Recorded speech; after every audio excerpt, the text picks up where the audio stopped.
Okay, so today is the 30th of September, and we're right at the dawn of October. We're about a month into reopening. We've learned a lot of things.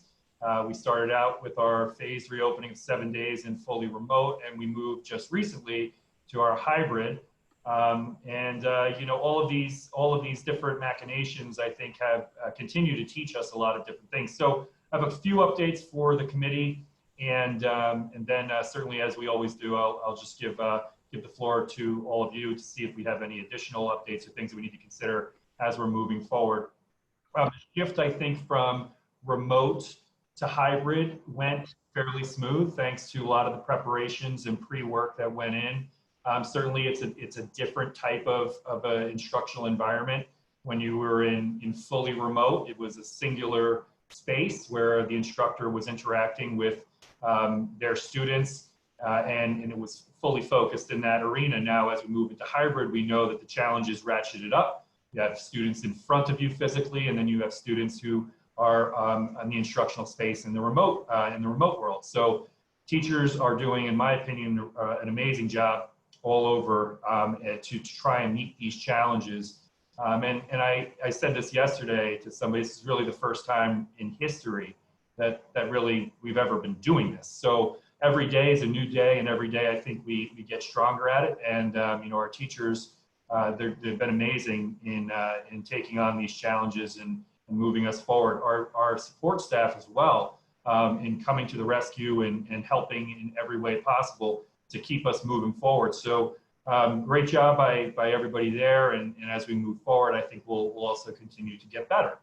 Contact tracing and illness. And Maggie has, and the team in health services really have been running nonstop. What folks, obviously on the committee, know, but folks at home who watch this at a later date should understand is the moment that we opened up our doors and lovingly welcomed our children back into the facility, we also started to immediately begin the contact tracing process. And I joke a little bit and say that we're chasing fevers every day. But we really are chasing fevers every day. You know, even in an environment where you have reduced density and a reduced number of students who are attending on any given day, you still have thousands of children. And in that group of thousands of children, we still are seeing the issues arise with illness, whether it be needing to track down and quarantine, whether it be needing to adjust schedules or classroom arrangements, whether it be reaching out to connect with parents and guardians and following up and making sure that students and adults are seeking and receiving the medical attention that they need. This is an ongoing, everyday process. And Maggie won't tell you, but I will tell you, it's really until she closes her eyes to go to sleep, and then it starts again right in the next morning, and it's all weekend long. So what is really important to understand for all of us, and this is not unique to White Plains, but certainly as a larger school district, it's different for us than maybe a smaller school district, is the process of contact tracing, the process of vigilance and monitoring for illness is a very, very heavy lift, and it is expending a lot of resources. It's expending resources both in the financial world, right? So the resources that we're spending, but it's also expending resources in the human capital world, which sometimes is harder to quantify, but many times is actually more draining to the organization because you only have one Maggie, right? And that's really important to remember. And so we're doing it, and we're moving forward, and with the help of parents and guardians at home, hopefully we can reduce the number of children who arrive to school under the weather. That is a big piece of this equation in order to keep our doors open every day. Making sure that we're not coming to school or work when we're under the weather can go a long way to helping that happen. Why do I constantly keep reminding us about this? Well, because we have children who walk off of school buses with fevers. Now, the chances of them spiking a fever between home, the bus stop, and the front door of the school, is it possible? Yeah, it's possible. Is it likely? Probably not. So it's really important that we're being vigilant. That's going to help us stay, our facilities stay open and be able to welcome more children back. Athletics kicked off yesterday. Of course, it was the first day it rained in like the last 15 days, right? But Mr. Cameron and our athletic teams and our coaches and support staff were very excited to be, and of course our children, we're very excited to be able to begin an athletic season as different as it is compared to any other fall season we've ever had. But it did kick off yesterday. I do know that there were questions related to the screener that goes out for our student athletes, as there continue to be questions and bugs with our daily screener. All of those things I know Mr. Velez and the team are working on and working to streamline that, make it as efficient as possible while maintaining the integrity of the purpose of the process, right? So, you know, I know you are all filling out screeners in one aspect of your life, whether it be the screener that you fill out to come to work here in the White Plains City School District, or for your children, or maybe if you go to the gym, or if you walk into the lot, you know, whether it's a verbal screener or whether it's an automated screener, we're doing it every day. So we want to try and get that to be as efficient as possible, but at the same time, make sure that we're keeping that integrity there to the extent that it exists. So more to come on the screener front as we go forward, and we appreciate everybody reaching out and giving their input there related to their, you know, some folks have 4 or 5 kids at home and they're doing 4 or 5 screeners every morning. We know that's a lot. And so we're trying to get to a place where it's a little bit easier and more efficient for people. It's also a lot of conversations related to holidays and holidays that fall on Mondays and holidays that fall on Fridays, and how that's going to impact scheduling, and how we might be able to look at our schedules to reduce the number of days a particular cohort might miss if they're a Monday student or if they're a Friday student. So I've asked Dr. Hand, and our team will look at this, and we can report back to the reopening committee in some time after we get a chance to take a look at how we might be able to approach this to address those students who might be missing those instructional days for holidays. Joe, can I just, a quick question about screening. Somebody asked me, she has a high school senior, and she as a mother felt somewhat put upon because she would rather her kid fill out the screener. She felt it was more appropriate that, you know, the child was going to, you know, take her temperature or whatever. Is there any way to allow, you know, older high school students to be doing their own screening, or is that forbidden essentially? Well, we send the screener home, and, you know, we don't know who's filling it out, whether right. I mean, she was hoping that it could go to her student rather than to her. You know, I would say that's probably not a road we want to go down. We might have you know 100 students who would do that right. and be very diligent about it. But I think it's important to keep parents and guardians involved in that. Yeah, I mean that's what I told her, but I just wanted to throw it out here. So sure. Right, absolutely. Absence reporting. So we're also working on absence reporting because we recognize that on any given day there are students who are taking advantage of remote learning when, let's say, perhaps they would have been coming in for in-person learning that day. So they're not missing school. They're just engaged in the process on the remote platform. Of course, this is difficult for us as we try to gain a sense of the number of children who are taking advantage of the hybrid platform, because it does change literally every day. But it's also advantageous because if a child is a little bit under the weather, but is still, you know, fine enough to be able to engage in their classes, they can do that. At the school level, though, we need to develop a way to be able to identify that those students are present but engaging in remote, because every faculty and staff member needs to have a record book of the children who were in their care during that day or during that period. God forbid there was an emergency. So what we're doing right now is we are marking the students absent until we have a fix for this. Those absences are excused. They'll be switched over. There's no harm to the child, and we do encourage that if children are home and they're able to avail themselves to instruction, that they should do that. You know, we want to make sure that children are participating in the instructional process as often as possible. But we know we have to come up with a way to work around that fix, or work around that challenge. Does anybody have any questions about that? I'm sorry, I should have been asking for questions as I was going through this litany. Okay, tech glitches, broadband concerns, outages, all of these things are now part of our daily vernacular, unfortunately. We know Microsoft went down on Sunday, or rather on Monday evening as a whole, right? And so we know sometimes there are broadband issues, we know sometimes there are Zoom issues. All of these things, some of them are really outside of our control. Ron can talk to this, but the Lyric has and continues to increase its broadband capacity. I believe by the beginning of October, they had hoped to be in a much better space related to broadband. And of course, we're part of that. So that will help us. We are also engaging in the process of making sure that we're monitoring how much broadband we're using, and all of our component districts are doing the same. And Ron's worked really closely with the Lyric to make sure, and I'm not going to pretend to know the details behind that, but I appreciate that Ron and the team are there making sure that we're doing our part to keep the grid up. The other piece that's coming up to us is the challenge with younger children. When I say younger children, I'm talking, pre-K, kindergarten, first grade, second grade, and hybrid learning. And Dr. Hand and I have been talking a lot about that. We're going to continue to explore this. We've had parent requests that have asked us to consider moving to an AM and a PM scenario where more students, or maybe younger students, could participate in in-person classes more often.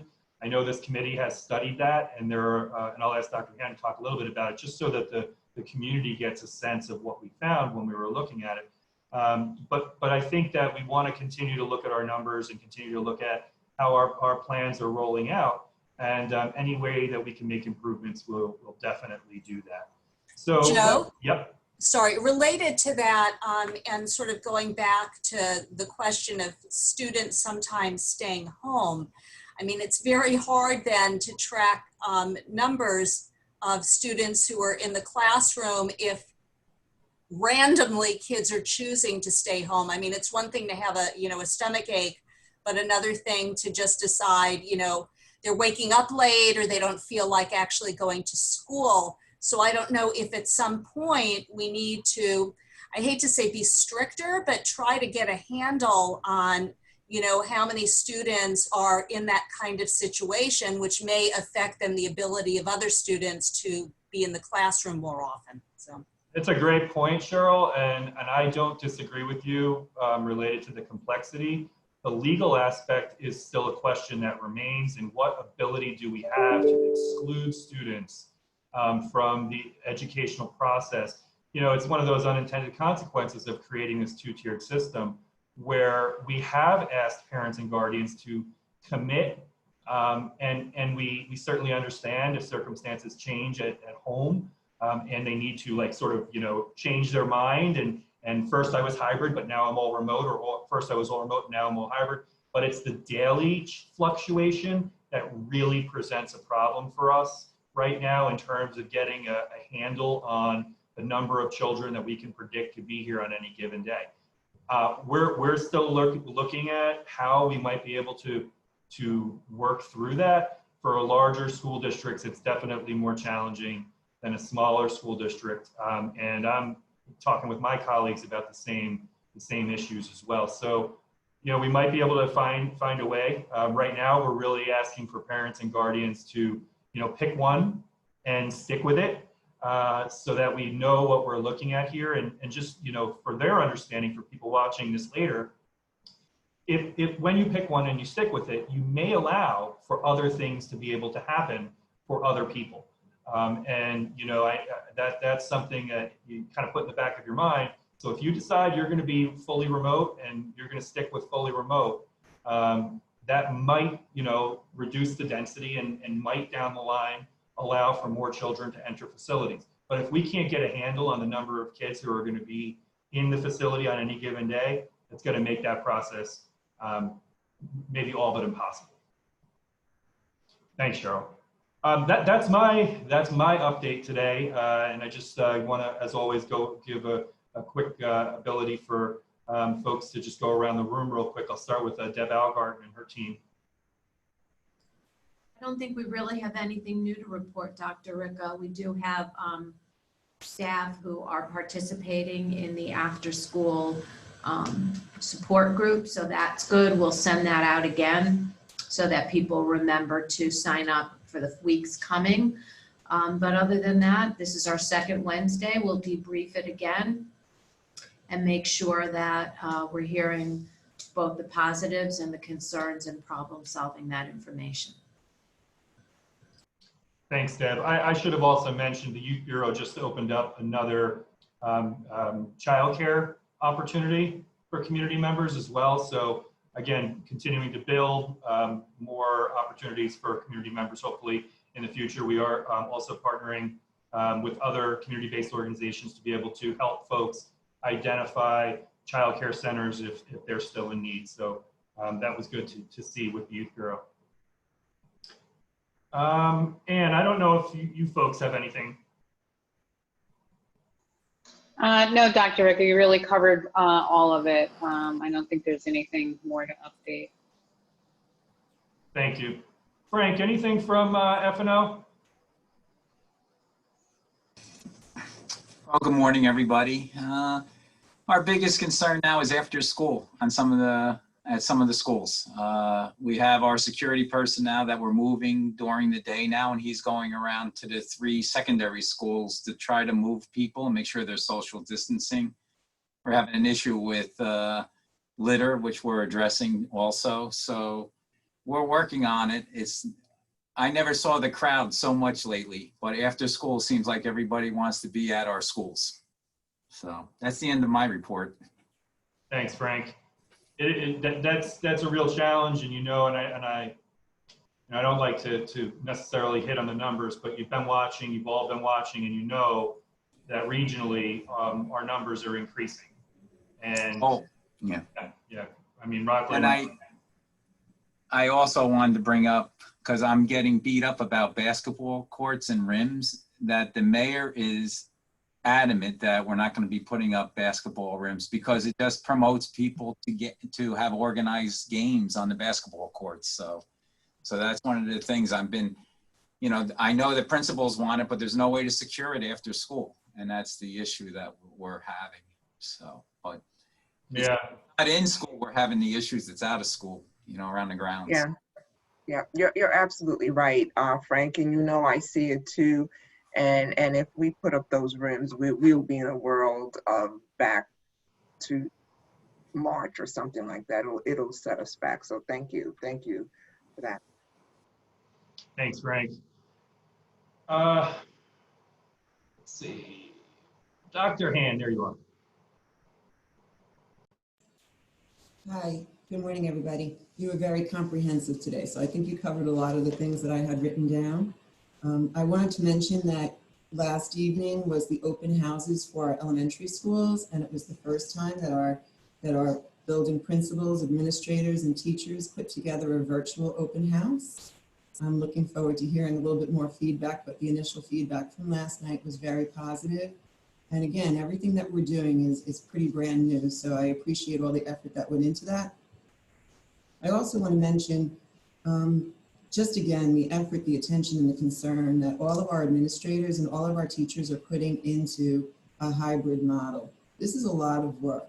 And I think that right now what we're working on is how to balance the asynchronous and synchronous learning opportunities for our students so that our students have a well-balanced day, our teachers can have a manageable day that's sustainable, that they can plan it and they can implement it and they can have a flow of the day so that they're not working 15-hour, 16-hour days right now and making sure that everything is done.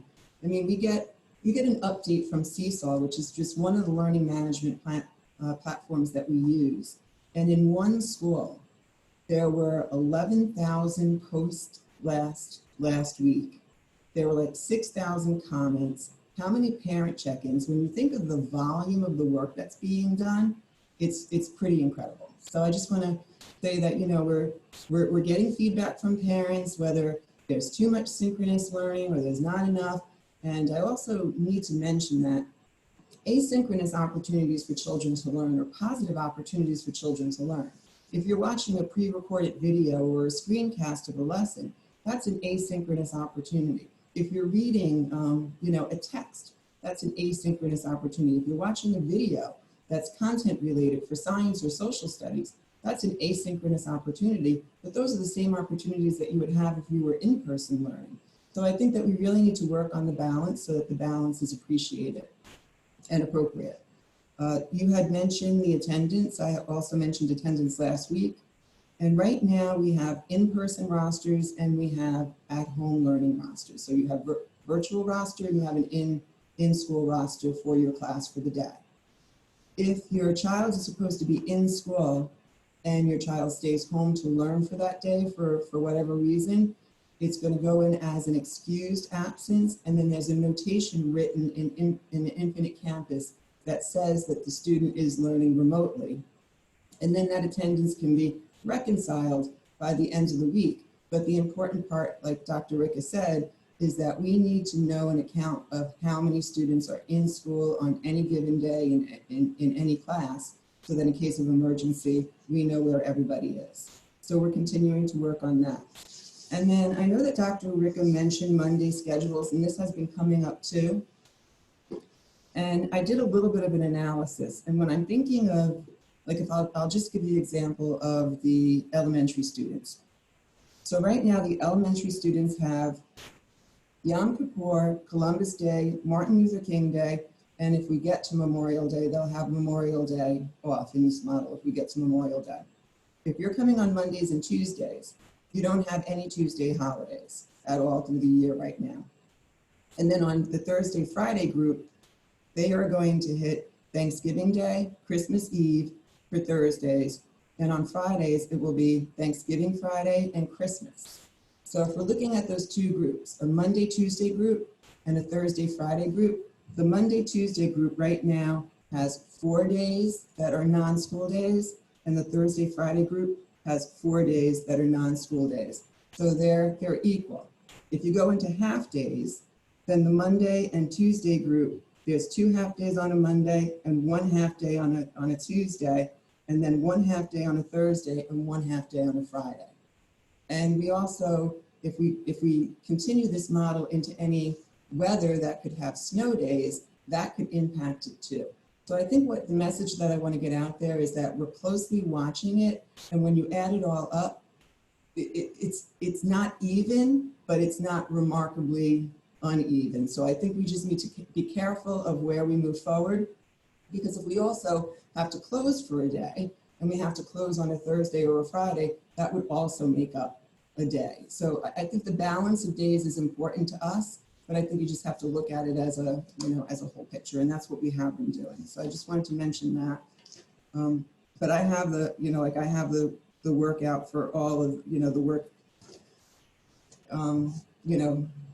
the data, if you will, for all of the grade levels from K through 12. So, I can go through that a little bit more at next week's meeting if we still have questions about it.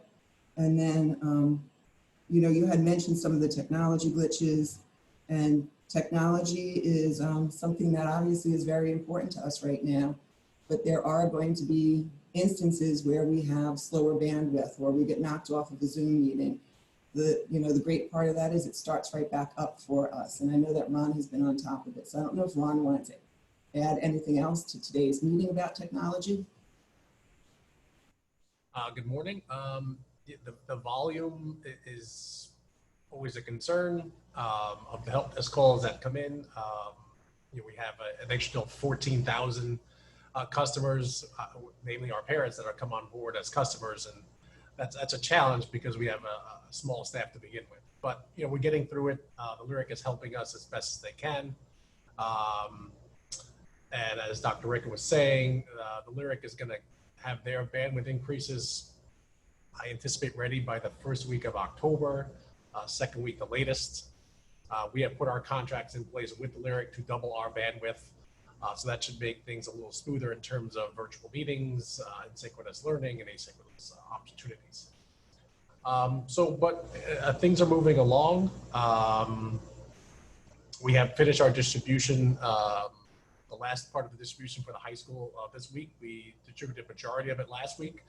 But those kids that didn't have an opportunity last week for whatever reason, with the day off and et cetera, are picking up the rest of their iPads this week. So we're actually in decent shape as compared to some other districts in terms of having devices in kids' hands on the 30th of September. So actually, that's a pretty good thing for us. That's all I really have at the moment. If anybody has any questions, you can always reach out to me by email or even in the chat window today.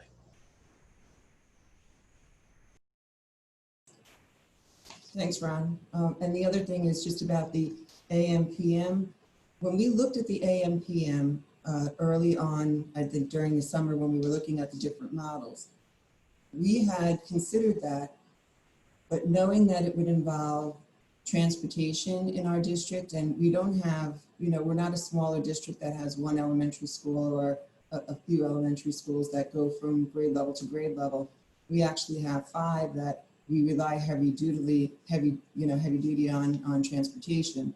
So transportation was one of the concerns, but the other concern of going to an AM/PM model was the double entry, because children would be coming in twice a day, children would be dismissing twice a day. We'd also have to have food service for our children. So we'd have to have food service in the morning for our AM group and lunch served before they leave, or if we decided to go with a grab and go. And then we'd have to do that again with the afternoon group. We'd need supervision for both of those groups.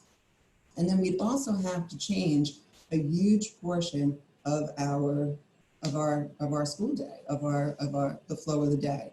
When you put together all that we add into a school day, from I-block and reading groups and enrichment and art and music and physical education, those things would all need to be, adjusted. And we'd also have to then consider how that would impact our various programs, which we did. So when we really looked at this over the summer, thinking that we would be able to offer a much more robust educational experience for our children if we were able to run our regular programming.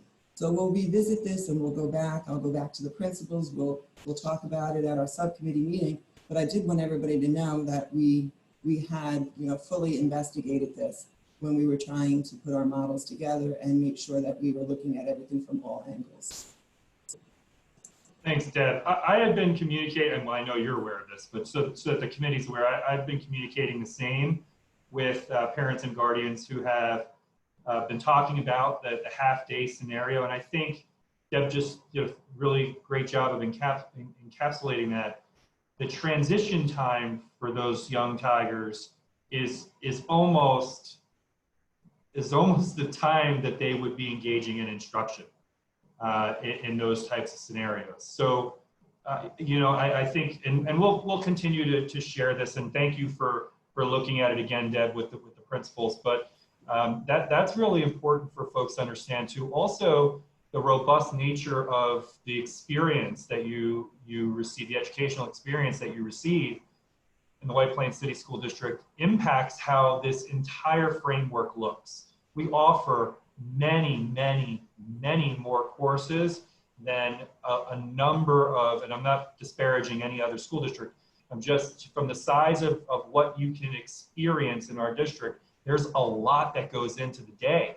And we really try to preserve all those experiences for our children, whether they be enrichment, whether they be support, whether they be activity, whether they be extracurricular. We try to do all of these things and still, move forward with our pandemic reopening. So lots in there, but thank you, Deb, for also, continuing to explore. I think parents really do appreciate that as well.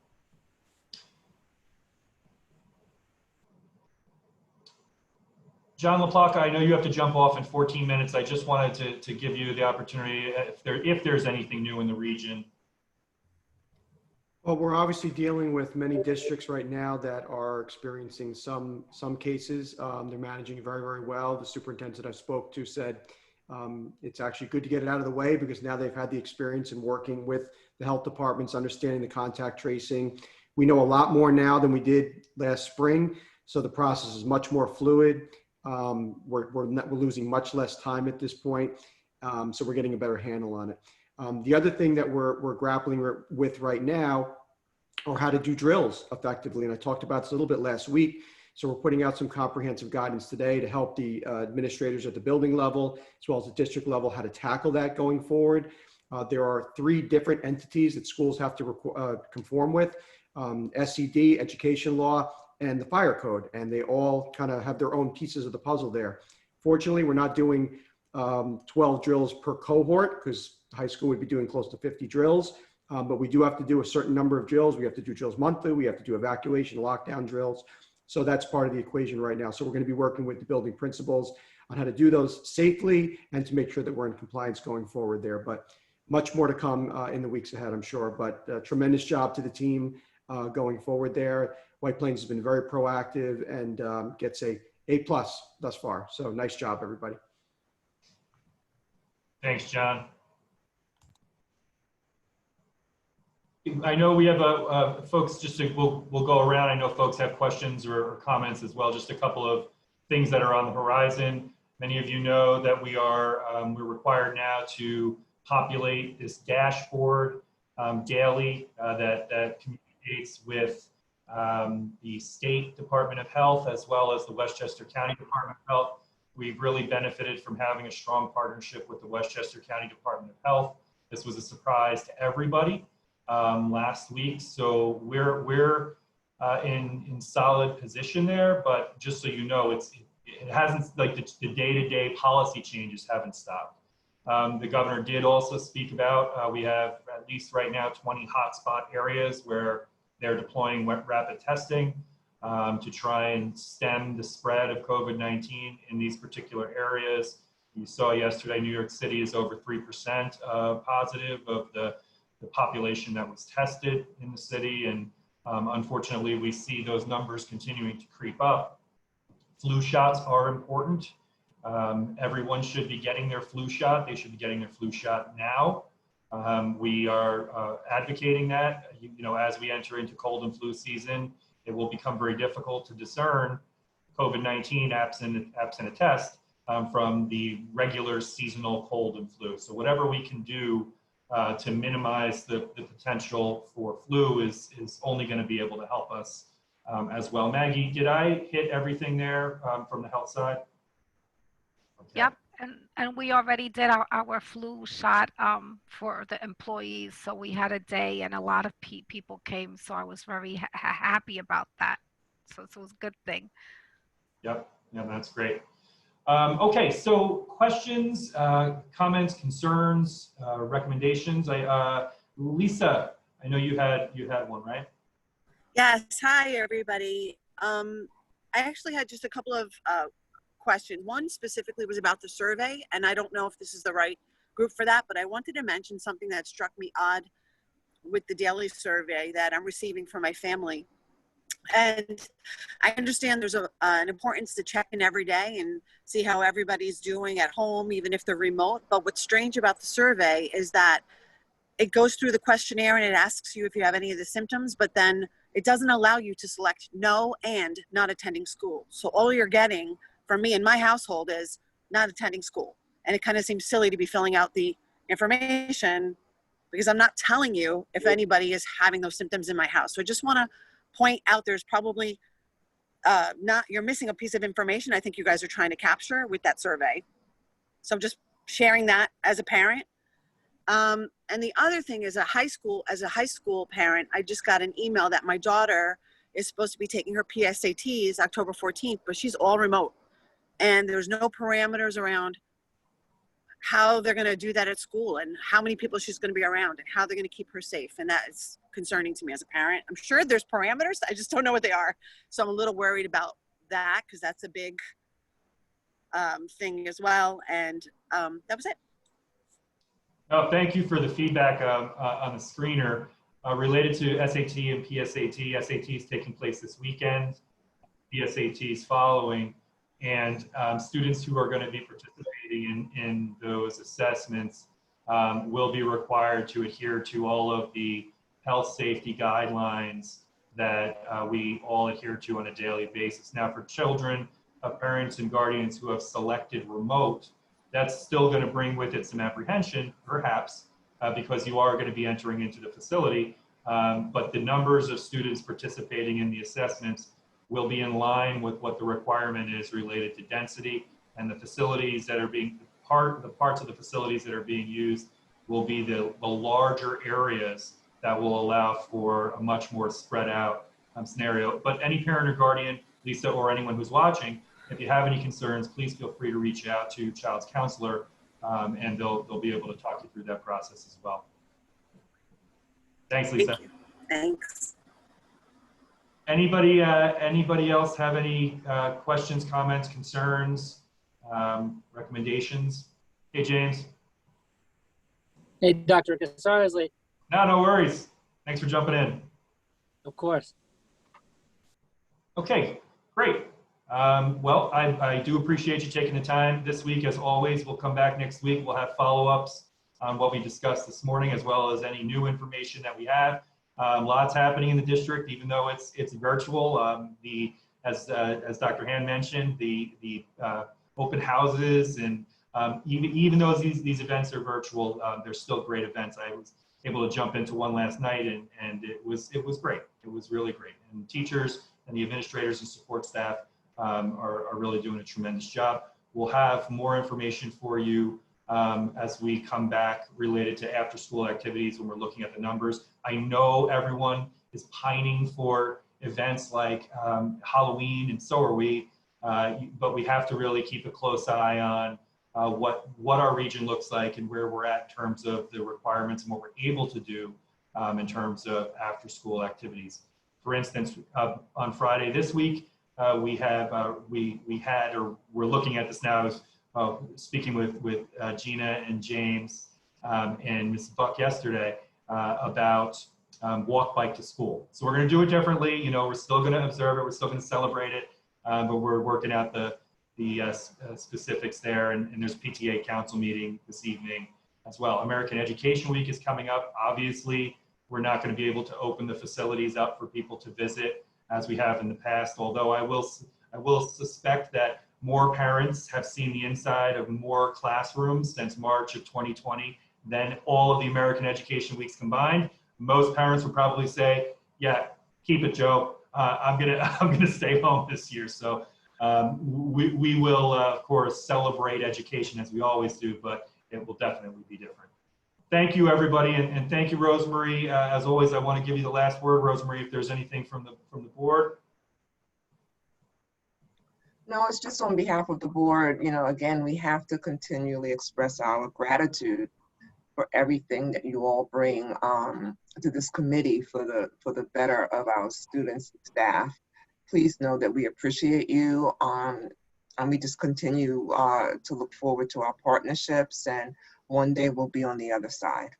So thank you so much. Thanks, Rosemary. Thanks, Cheryl. Thank you, everybody. Have a great day. Bye. Bye-bye. Thank you, Dr. Ricca. Bye-bye. See ya.